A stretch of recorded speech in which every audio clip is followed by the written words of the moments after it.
অনিকেত ও শ্যামলী যে স্বামী স্ত্রী সেটা জানতে পেরে গেল অনন্যা।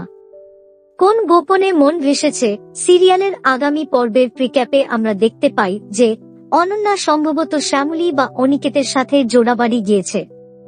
সেখানে গিয়ে অনন্যা আবিষ্কার করে অনিকেত ওই জোড়া বাড়িরই ছেলে, মানে অপরাজিতা এবং সূর্যবাবুর ছেলে।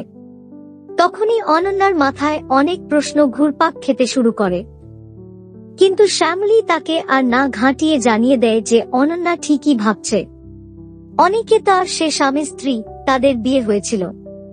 শ্যামলীর মুখ থেকে এই কথাটা শুনেই চমকে যায় অনন্যা। ডিরেক্টর বা রাইটার এই কথাটা যে প্রথমেই অনন্যাকে জানিয়ে দিয়েছে বা অনন্যার সামনে নিয়ে এনেছে, সত্যিই এর জন্য উনাদের একটা ধন্যবাদ প্রাপ্য। কারণ এত ঘাটাঘাটি হচ্ছিল এই সিরিয়ালটাকে নিয়ে, তার মধ্যে এটা অন্তত একটা ভালো কাজ। মানে অনন্যা ও জেনে গেছে, শ্যামলীও জেনে গেছে, এবার শুধু অনিকেতের জানা বাকি। এবার বিষয়টা অনিকেত জানুক, এরপরে অনিকেত এবং অনন্যা তারাই ঠিক করবে তারা আসলে করতেটা কি চায়।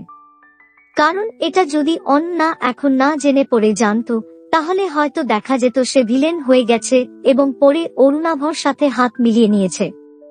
তাই এবার অন্তত যেটা হবে সেটা খোলাখুলি ভাবেই হবে। সো কিছুটা পরে হলেও অন্তত জানতে তো পারল অনন্যা।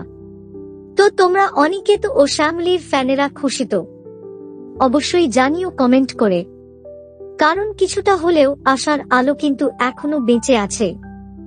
দেখুন কোন গোপনে মন ভেসেছে, সোম থেকে শনি রাত 8:30 শুধুমাত্র জি বাংলায়।